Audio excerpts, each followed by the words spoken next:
सभी को जय सिया राम। रामचरितमानस के अयोध्याकांड के दोहा संख्या 297 में हम लोग इस समय चल रहे हैं। और बड़ी विचित्र बात है कि जिस कांड का नाम अयोध्या कांड है, उसका ज्यादातर भाग चित्रकूट में बीत रहा है। अयोध्या की तो थोड़ा थोड़ा थोड़ा समावेश है, अधिकतर कांड का वर्णन चित्रकूट में है। तो ये भी एक विचारणीय बिंदु बनता है कि अयोध्या अयोध्या और चित्रकूट का क्या संबंध है हमारे जीवन में। और अगर चित्रकूट का जैसा वास है, कि जैसी अवस्था है, जैसी गति है, जैसी चाल है, जैसा मार्ग है, जैसा व्यवहार है, तो ही शायद उसको अयोध्या के समकक्ष माना जा सकता है। क्योंकि इसके बाद तो भगवान दंडकारण्य में प्रवेश कर जाएंगे, और वो अरण्य कांड है जहां पे कोई मार्ग नहीं है, सिर्फ रुकावटें, बाधा, खतरा, उलझने। तो अभी बहरहाल हम लोग अयोध्या कांड में चित्रकूट का आनंद उठाते हैं। और भरत जी के बारे में जो चौपाइयां चल रही हैं, प्रसंग चल रहा है कि ही सुमिरी शारदा सुहाई, मानस ते मुख पंकज आई, विमल विवेक धर्म न साली, भरत भारती मंजू मराली, निरख विवेक बिलोचनहि शिथिल स्नेह समाजु, करि प्रणाम बोले भरत सुमिर सिय रघुराज। अपने विवेक रूपी नेत्रों से भरत जी पूरे समाज को देख रहे हैं जो वहां पर उपस्थित है इस समय चित्रकूट के आश्रम में। और सब स्नेह के कारण शिथिल हो गया है। तो स्नेह की ऐसी चरम अवस्था हो गई है कि सब शिथिल हो गए हैं। तो ऐसी अवस्था से निकालने के लिए भी विवेक की ही भूमिका है। विवेक के द्वारा ही स्नेह की इस चरम अवस्था को संभाला जा सकता है। क्योंकि स्नेह के सागर में इतना डूब गए कि शिथिल हो गए। तो जीवन का चक्र, जीवन की गति, कर्म, क्रियाकलाप, ये सब रुक जाएगा। तो विवेक सबसे अधिक आवश्यक है मनुष्य के जीवन में। कर प्रणाम बोले भरतु सुमिर सिय रघुराज। फिर सीता और रामचंद्र जी का स्मरण करते हुए भरत जी कहते हैं रघुराज, रघुवंश के राजा और सीता, उनका स्मरण करते हैं। अर्थात भरत जी के मन में राम के किस रूप का भाव है?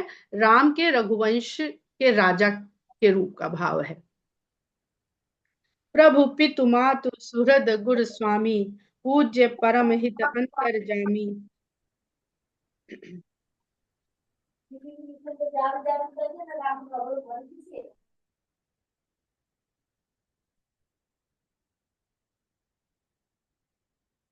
प्रभु पितु मातु सुहृद गुर स्वामी, पूज्य परम हित अंतर जामी, सरल सुसाहिब सील निधानु, प्रणत पाल सर्वज्ञ सुजानु।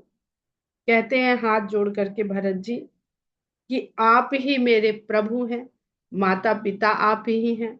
सुहृद, ऐसे हृदय वाले जो किसी कारण को नहीं देखते हैं, हृदय के अनुसार, सुंदर अवस्था के अनुसार चलते हैं, जो ये नहीं देखते हैं कि जैसे जीव देखता है कि हमारे साथ क्या किया है, हम वैसा ही, जिसको अहेतुक कृपा करने वाला कहते हैं भगवान को। और मेरे गुरु, स्वामी, मेरे पूज्य और परम हित करने वाले आप हैं, और आप अंतर्यामी भी हैं। तो मैं ये सब जो आपके बारे में कह रहा हूं, ये सब आप जानते हैं कि मेरे मन में आपके लिए क्या भाव है। सरल सुसाहिब सील निधानु, आप सरल मन वाले हैं और सबसे श्रेष्ठ स्वामी हैं। सुसाहिब उर्दू फारसी का शब्द यहाँ पर गोस्वामी जी प्रयोग कर रहे हैं। कुछ संख्या है, कोई कुछ 1100 करके शब्द मानस में जो है, जो उर्दू फारसी से हैं। तो आप सुसाहिब हैं, श्रेष्ठ स्वामी हैं, श्रेष्ठ मालिक हैं। और शील निधानु, शील निधानु, शील के भंडार है। शील एक ऐसा शब्द मानस में बार बार हम लोगों को पढ़ने में आता है। शील के अंतर्गत इतनी सारी बातें आ जाती हैं कि उसके लिए एक शब्द कोई मिलता नहीं अर्थ के लिए। कुछ शब्द मानस में ऐसे हैं जो संस्कृत भाषा से आए हुए हैं, जैसे शील हो गया, जैसे नीति हो गई, ये सब शब्दों ने अपने भीतर बहुत सारा कुछ समेट रखा है। इनको, इनका अर्थ एक दो शब्दों में बता पाना संभव ही नहीं है। शील में उनका आचरण भी है, उनका स्वभाव भी है, उनकी शालीनता भी है, उनकी विनम्रता भी है, उनकी मर्यादा भी है, उनका चरित्र भी है, उनका भाव भी है।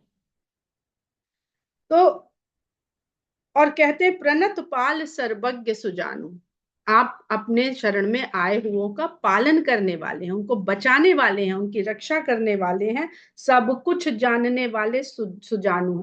अब सुजान शब्द भी बहुत आता है इस इन प्रसंगों में, तो बहुत ज्यादा आ रहा है। तो सुजान शब्द का तात्पर्य यह है कि सब जानकारी नहीं ले लीजिए दुनिया में, सब जानकारी लेने से कोई फायदा नहीं, सुंदर जानकारी लीजिए, जो जानकारी से आपका हित हो, आपका कल्याण हो। आजकल छोटे छोटे बच्चे सब तरह की जानकारी लिए ले रहे हैं, उनके हाथ में इंफॉर्मेशन का ऐसा समुद्र आ चुका है कि जो उनको जानने लायक है, जो नहीं जानने लायक है, सब जान रहे हैं। तो सुजान होना बहुत आवश्यक है कि क्या जानना हमारे लिए सुंदर है, हम उसको जाने। समर्थ शरणागत हितकारी गुण गाहक अवगुण अघहारी, आप अपने शरणागत का कल्याण करने में सब तरह से समर्थ हैं। गुणों के ग्राहक हैं, यानी गुणों को लेने वाले हैं, ग्रहण करने वाले हैं, खरीदने वाले हैं। और अवगुण रूपी पाप जितने हैं उनका हरण करने वाले हैं। अब इस बात को समझना पड़ेगा कि ये क्या बात हुई। तो भगवान हमारे गुण दोष सब ग्रहण कर लेता है, गुणों को ग्रहण कर लेता है, और दोषों को यानी पापों को नष्ट कर देता है। जैसे भगवान जब भक्त की अपने तपस्या करता है, भक्त तो प्रेम भी ले लेते हैं, और भक्त जब क्रोध करता है तो उसका क्रोध भी ले लेते हैं, क्योंकि वो उनके लिए है। तो हम उनको जो भी देंगे वो सब ले लेंगे। क्यों? क्योंकि वो निर्गुण है, वो उससे प्रभावित नहीं होंगे। जैसे समंदर है या गंगा नदी है, गंगा नदी में हम दो चार बूंद गंगा जल की और मिला दें तो भी वो गंगा जल है, और दो चार बूंद हम उसमें मदिरा की मिला दें, गोस्वामी जी ने इसी का उदाहरण लिया है, तो क्या गंगा जल मदिरा में बदल जाएगा? वो खत्म हो जाएगा, उसका प्रभाव खत्म हो जाएगा। तो ये तो एक गंगा जल और गंगा नदी का प्रभाव है। तो भगवान तो अनंत है, उसमें अगर एक मनुष्य के या सारे मनुष्य के दोष मिल भी जाएं तो अनंत के आगे वो नगण्य है, वो वहां जाते ही खत्म हो जाते हैं। तो जो परसों सबकी ये थोड़ी सी दुविधा थी कि आज्ञा का उल्लंघन हो रहा है, तो ये आज हमें लगता है कि स्पष्ट हो जाएगा। स्वामी गोसाई सरिस गोसाई मोहि समान मैं साई दुहाई। तो स्वामियों में हे गोस्वामी, हे मेरे प्रभु, स्वामियों में आपके जैसा स्वामी बस आप ही हैं, और मेरे समान साई का द्रोही मैं हूं।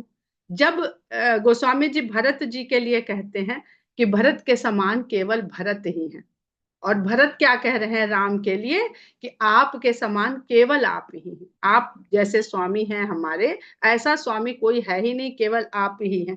तो भक्त और भगवान एक ही अवस्था को प्राप्त हो रहे हैं, भगवान के लिए भक्त और भक्त के लिए भगवान। प्रभु पितु बचन मोह बस पेली, आयो यहाँ समाजु सकेली। पिता और प्रभु के वचन को मैंने नहीं माना, उनको नकार दिया, और सारे समाज को सकेल के बटोर के मैं यहाँ चलाया। जग भल पोच ऊंच अरु नीचू, अमी अमर पद माहुर मीचू, राम रजाई मेट मन माही, देखा सुना कतहु को नाही। इस संसार में भले भी हैं, बुरे भी हैं, ऊंचे लोग भी हैं, मतलब अच्छा कर्म करने वाले, उच्च श्रेणी के कर्म करने वाले, और नीच लोग भी हैं, नीची सोच वाले। अमृत है तो अमर पद पाए हुए लोग भी हैं जो देवता बन चुके हैं। माहुर मेचू, विष है तो उसके कारण मृत्यु भी है। तो इस संसार में अमृतत्व भी है और गरल भी है। अमृतत्व जिनको प्राप्त हो गया वो अमर पद पा गए, देव हो गए, और जो गरल विष को प्राप्त किए वो एक दिन मृत्यु को प्राप्त होने ही होने हैं। तो ये संसार में कहीं नहीं देखा कि आपकी राम की जो इच्छा है उसको कोई मेट मन माही, मन में भी कोई मिटा सके। सबको उसी के अनुसार चलना पड़ता है जिसमें आपकी रजामंदी होती है। सो मैं सब विधि कीन ढिठाई, प्रभु मानी स्नेह सेवकाई। उस पर भी मैंने ये धृष्टता करी कि यहाँ चलाया। मैंने समझा ही नहीं कि ये सब जो हो रहा है ये आपकी इच्छा से हो रहा है, मैंने उसको नकार दिया और यहाँ चलाया। उसको भी भगवान ने उल्लंघन नहीं माना, आज्ञा का उल्लंघन नहीं माना। उन्होंने ये माना कि ये मेरा उनके प्रति स्नेह है और ये मेरा उनके प्रति सेवा का भाव। तो यहाँ पर आज्ञा का उल्लंघन भी जो एक दोष है, एक आगे गोस्वामी जी कहेंगे कि दूषण भी भूषण हो जाता है, दूषण भी भूषण हो जाता है। अर्थात भगवान के लिए किया गया कोई भी कृत्य वो दूषण से मुक्त हो जाता है, क्योंकि वो भगवान के प्रेम के लिए किया जा रहा है। तो भरत जी कहते हैं कि मेरी धृष्टता को भी प्रभु ने अपने प्रति स्नेह और सेवा मान करके उन्होंने इसको लिया। ये लिया नहीं कि अरे तुमने तो न पिता की आज्ञा मानी और न मेरी आज्ञा मानी, आखिर मेरी भी तो आज्ञा थी, तभी तो मैं इच्छा से चला आया था वन को, तो मेरी भी तो यही इच्छा थी कि तुम राजा बनो। कृपा भलाई अपनी नाथ कीन भल मोर, दूषण भेभूषण सरिस सुदत सुचारु चहु। तो आपकी जो ये भलाई करने की कृपा की जो आदत है, वो भजन भी बड़ा सुंदर है ना, कृपा की जो होती ना आदत तुम्हारी तो सुनी ही रहती अदालत तुम्हारी। तो जो आपकी ये सब अपने भक्तों की भलाई करने की, कृपा करने की जो स्वभाव है आपका, उसी ने मेरा भला कर दिया और मेरे दोषों को भी आभूषण की तरह मुझे सजा दिया। मेरा अलंकरण हो गया इन दोषों से कि आज्ञा उल्लंघन तो कोई कह ही नहीं रहा है, जिसे देखे वही ये कह रहा है कि मेरा यश चारों ओर फैल रहा है कि भरत के जैसा प्रेम भाई के प्रति तो देखने लायक है। राउर रीति सुबानी बड़ाई, जगत विदित निगमागम गाई। आपकी ये जो रीति है इसको सारा संसार वेदों के माध्यम से जानता है, क्योंकि वेदों ने आपकी इस रीति का बड़ा बखान किया है, बहुत बड़ाई करी है। कूर कुटिल खल कुमति कलंकी, नीच निशील निरीश निसंकी, ते सुनि शरण सामुहे आए, सकृत प्रणाम की है अपनाए। चाहे कितना भी क्रूर व्यक्ति हो, कुटिल हो, दुष्ट हो, दुर्बुद्धि हो, कलंक से भरा हुआ हो, नीच हो, जिसमें कोई शील ना हो। अभी हम लोग ने शील का समझा, तो वो सब कुछ उसमें ना हो जिसको हम लोगों ने भी समझा। और निरीश हो, नास्तिक हो, निरीश्वरवादी हो, ईश्वर को सत्ता को स्वीकारता ही नहीं हो, मानता ही नहीं हो, और इस कारण निशंकी हो। ईश्वर की सत्ता को ना मानने वाला निरंकुश होता है, अपनी मर्जी का करता है। वो भी अगर आपके बारे में सुनकर सम्मुख आ जाएं, सकृत प्रणाम की हैं अपनाए। तो एक बार अगर हाथ जोड़ के आपके सामने खड़े हो जाएं तो आप उन्हें अपना लेते हैं, ये सब पीछे के दोष नहीं देखते हैं।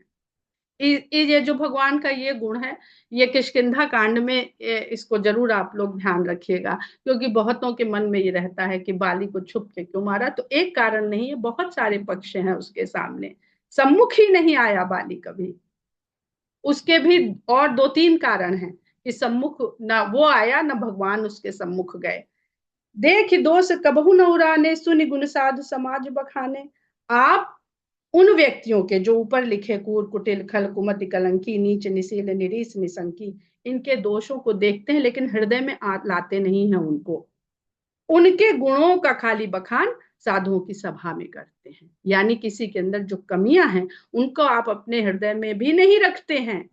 अरे कभी रह जाएगा तो कभी ना कभी तो मुंह से निकल जाएगा, हम लाख अपने आप को कंट्रोल करेंगे, कभी ना कभी वो बात अगर भीतर हमने ले ली है तो वो कभी ना कभी मुख से निकलेगी। आप उनको हृदय में भी नहीं आने देते हैं, और साधुओं के समाज में केवल ऐसे लोगों के गुण बखान करते हैं। को साहिब सेवक कहीं नेवाजी, आप समाज साज सब साजी। आपके जैसा अपने सेवक पर कृपा करने वाला कौन स्वामी होगा, जो आप अपने सेवक के हित के लिए सारा साजो समान व्यवस्था खुद ही करते। आप समाज साज सब साजी, लोग और उसके लिए सामान वो आप ही सजाते हैं। निज करतूत न समुझिए सपने, सेवक सकुच सोचो और अपने। और इतना साज सामान उसकी व्यवस्था करने के बाद भी उसको आप अपने द्वारा किया हुआ कार्य नहीं मानते हैं, क्योंकि ऐसा सेवक सकुच सोच उर अपने, सेवक को संकोच होगा, इसलिए आप ये कभी प्रकट नहीं करते हैं, ये कभी दिखाते नहीं है कि सब आपके द्वारा किया जा रहा है, सेवक को कहीं संकोच ना हो जाए।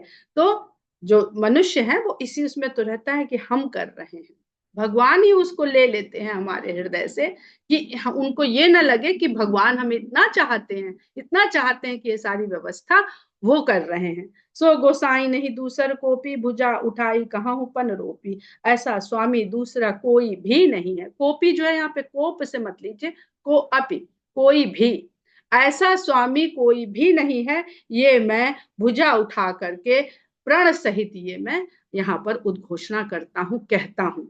पशु नाचत सुख पाठ प्रवीणा, गुण गति नट पाठक आधीना। यदि कोई पशु बहुत बढ़िया नृत्य करता है, बंदर को अगर हम ले लें, बहुत बढ़िया नाचता है, और तोता बहुत पाठ करने में प्रवीण है, तो ये जो उनके गुण हैं और जो गति है, जो पाठ करने का गुण है और जो नृत्य करने की उसकी गति है, लय के साथ नाच रहा है, ये उसके सिखाने वाले नट और पाठक के अधीन है।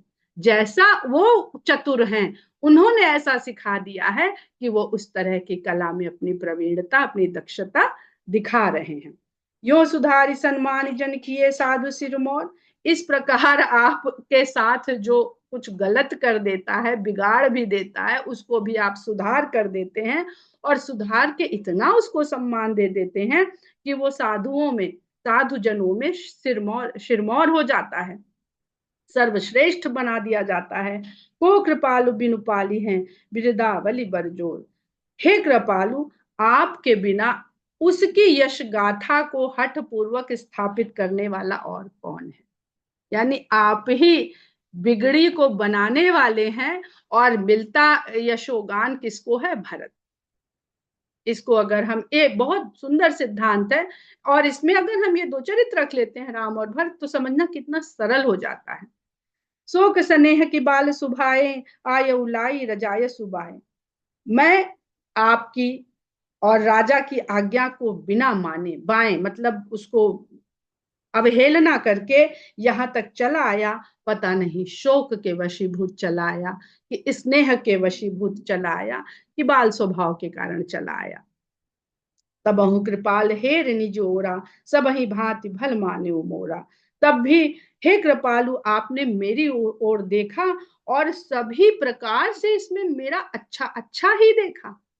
कभी ये आपने एक बार भी अपनी दृष्टि से भी कि यहाँ क्यों चले आए भाई, राजपाट छोड़ दिया, पिता की आज्ञा का उल्लंघन कर दिया, मेरी बात भी नहीं रखी तुमने।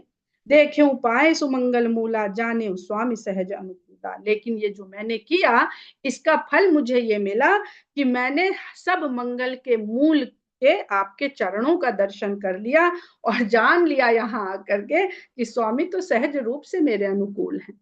भक्त को ये बार बार हो जाता है। अब ये जीवन चक्र में इसको अपने आप को रख के देखिएगा कि बार बार हमें ऐसा लगने लगता है कि भगवान हमारे साथ नहीं है। जब वो सामने देख लेता है, उसको प्रमाण चाहिए, क्योंकि वो बुद्धि से चल रहा है, और बुद्धि बिना प्रमाण के कोई बात मानती नहीं है। तो जब मैंने देख लिया कि हाँ, अरे आप तो, ये मुझे वही क्यों नहीं एहसास हुआ कि आप मेरे अनुकूल हैं। बड़े समाज बिलो क्यों भागू, बड़ी चूक साही बन रागू। इतने बड़े समाज में आकर के मैंने अपने भाग्य को देख पाया, तो आना भी मेरा क्या, मेरे लिए कल्याणकारी है, क्या मेरा मंगल हो रहा है। यहाँ के मैं क्या देख रहा हूँ कि अरे मेरी तो इतनी प्रशंसा हो रही है, मेरे ऐसे भाग्य हैं कि आपके सहित पूरा समाज मेरी इस तरह से सराहना कर रहा है। और किस भाव से भरत जी अंदर ही अंदर घुट रहे थे, अपराध बोध से, कि मुझे दोष, मुझे दोष, मुझे, यही तो उनको खाए जा रहा था। बड़ी चूक साहिब अनुरागु, इतनी बड़ी मैंने चूक करी कि अपने राम पर विश्वास नहीं किया। उसके बाद भी मैंने यहाँ आके क्या पाया कि अपने स्वामी का अपने ऊपर अनुराग ही पाया।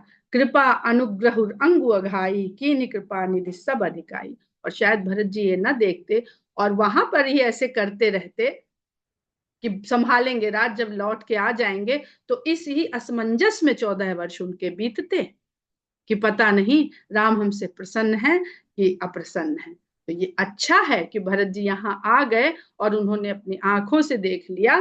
तो कृपा अनुग्रह अंग अघाई, आपकी कृपा से तो मेरा अंग अंग तृप्त हो गया, अंग अंग अघा गया।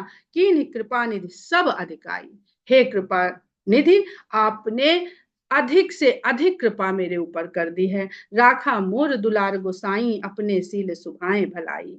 हे स्वामी, आपने मेरा जो दुलार था, छोटे भाई का दुलार जो था, वो आपने उसकी रक्षा कर ली, उसको निभा दिया। यह सब आपका शील स्वभाव और आपका भलाई करने का जो स्वभाव है, उसके कारण ये सब हुआ है। नाथ निपट में की निडिठाई, स्वामी समाज सकोच बिहाई। जबकि हे नाथ, मैंने तो न स्वामी की परवाह करी न समाज की परवाह करी, सबको छोड़ करके मैं धृष्टता करके यहाँ चला आया। स्वामी समाज सकोच बिहाई, अभिनय विनय जथा रुचि बानी, क्षमी देव अति आरती जानी। और यहाँ आके मैंने जैसे भी मुझसे विनय से अविनय से जैसी मेरी रुचि थी, उस वाणी में मैंने जो भी कहा वो आपने सब कुछ क्षमा कर दिया, ये जान करके कि मैं तो बहुत दुख में घिरा हुआ हूँ।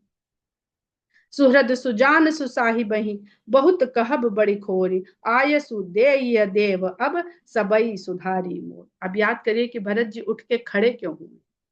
भरत जी उठ के खड़े इसलिए हुए हैं कि वशिष्ठ जी और जनक जी ने कहा है कि भाई तुम ही कहो क्या किया जाए। तो कहते हैं, हे सुहृद, वही है तो कृपा करने वाले, सुजान, फिर सुजान, और सुसाहिब श्रेष्ठ स्वामी, बहुत कहब बड़ी खोर। अब मैं अभी भी मैं कुछ कहूं, शुरू से तो धृष्टता में करता चला आ रहा हूं, और फिर मेरे ही जिम्मे यह कहा गया है कि तुम कहो, तो अभी भी मैं कुछ कहूं तो इससे बड़ा मेरे लिए अपराध कार्य कुछ और नहीं होगा।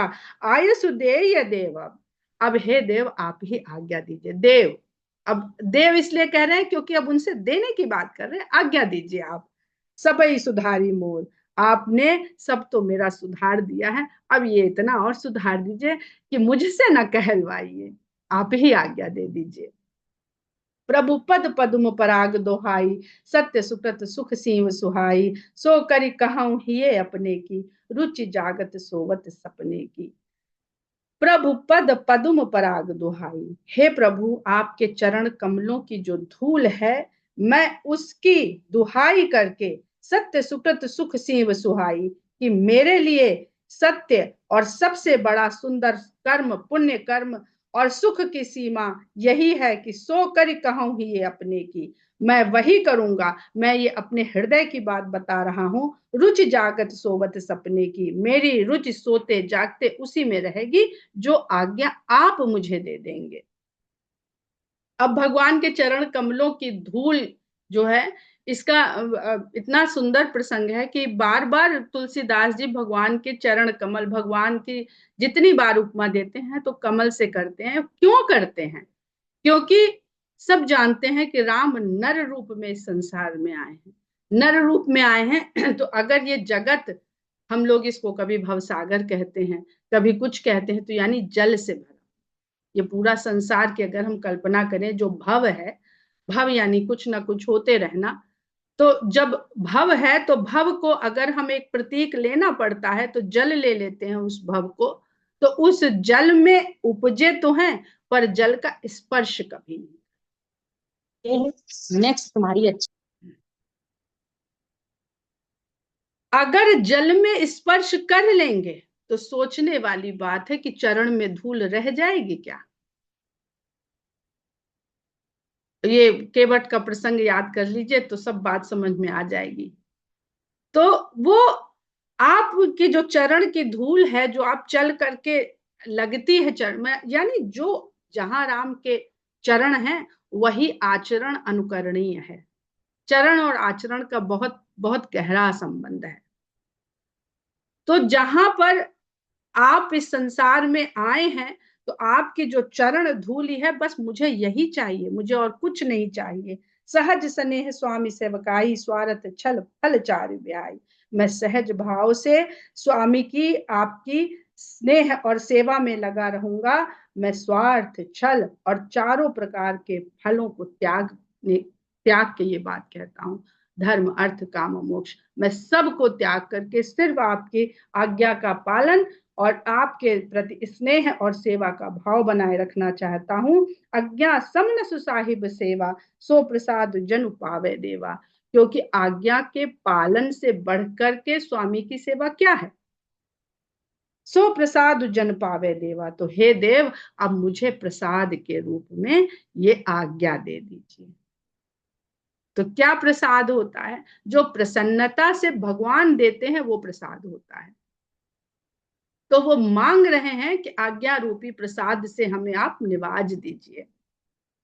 अस कही प्रेम विवश भय भारी, पुलक शरीर बिलोचन बारी, प्रभु पद कमल गहे अकुलाई, समौ स्नेहु न सो कही जाई।